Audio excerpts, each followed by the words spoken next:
അപ്പോൾ കേസ് ഇതാണ് നമ്മുടെ ഫോൺ നമ്മൾ ഉപയോഗിച്ചത്. ഇത്ര നാൾ ഉപയോഗിച്ചത് റെഡ്മി 9 പവർ എന്ന് പറയുന്ന സെറ്റാണ് കേസ് കാണുന്നത്. നമ്മുടെ ഫോണിൻ്റെ അവസ്ഥ ഉണ്ടല്ലോ, താഴെ വീണാണ്, ഡിസ്പ്ലേ പൊട്ടിയാണ്. നിങ്ങൾക്ക് ഡിസ്പ്ലേയുടെ കണ്ട സൈഡ് എഫക്റ്റ് ഉണ്ട്, ഒരിക്കുന്നുണ്ടോ, ഓണാണ്, വർക്കിംഗ് കണ്ടീഷൻ ഒന്നും പറയാനില്ല, സെറ്റ് സാധനം ഒന്നും പറയാനില്ല. അതിൻ്റെ വേറെ സാധനം നിങ്ങൾ ഫോൺ ഉപയോഗിക്കുമ്പോൾ സൂക്ഷിക്കുക. എണ്ണം കാണിച്ചെത്തുണ്ടോ സാധനം ഉണ്ടല്ലോ, കണ്ടോ. പക്ഷേ ഇത് റേഡിയേഷനാണ്, എന്ത് കോപ്പാന്നറിയില്ല. കണ്ട് ഇത് അടിച്ച കണ്ടന്റ് എന്തെന്നറിയോ, ഉയ്യോ നോക്കിയാണേ, ഉയ്യോ കണ്ടോ കഴിച്ചിരിക്കുന്നത് പശ സഹിതം അച്ചടിച്ചൊലിക്കുന്നത്. ഈ ഫോണിനെ മൊത്തം ഓപ്പറേഷൻ ചെയ്യുന്നതായിരിക്കും. ഈ ഓപ്പറേഷൻ ചെയ്യുന്ന വീഡിയോ വേണമെങ്കിൽ കമൻറ്റ് ഇട്ടാൽ നമ്മൾ കുറച്ച് മിനിറ്റൊക്കെ നമ്മൾ ഇട്ടായിരിക്കും. അതുകൊണ്ട് ഫോണിൻ്റെ അവസ്ഥ എന്താണ്, ചെറിയിട്ട് സൈഡ് ചെറിയ ക്രാക്ക് തുറന്ന് നടന്നുകൊണ്ടാണ് ഗൈസ്. എൻ്റെ അതിനാണ് പ്ലക്കുന്നൊരു പൊക്ക് മൊത്തം അടിച്ചു പോയി ഗൈസ്. ഞാനിങ്ങനെ എന്ത് ചെയ്യാൻ, ഫോണൊന്നും ഇല്ല ഇപ്പോൾ. ഞാൻ ഫോണൊക്കെ അമ്മ ഉറങ്ങിക്കിടക്കുക. അപ്പോൾ എൻ്റെ ഫോൺ ഇങ്ങനെ എടുത്ത് അടിച്ച് മാറ്റിയിട്ട് വീഡിയോ എടുക്കുന്നുണ്ട് ഗൈസ്.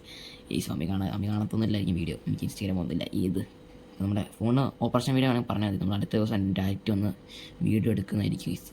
ബൈ നമ്മൾ വെക്കുകയാണ്. തറ്റ അതിൻ്റെ സ്ക്രീനും കൊണ്ട് സെറ്റാക്കട്ടെ.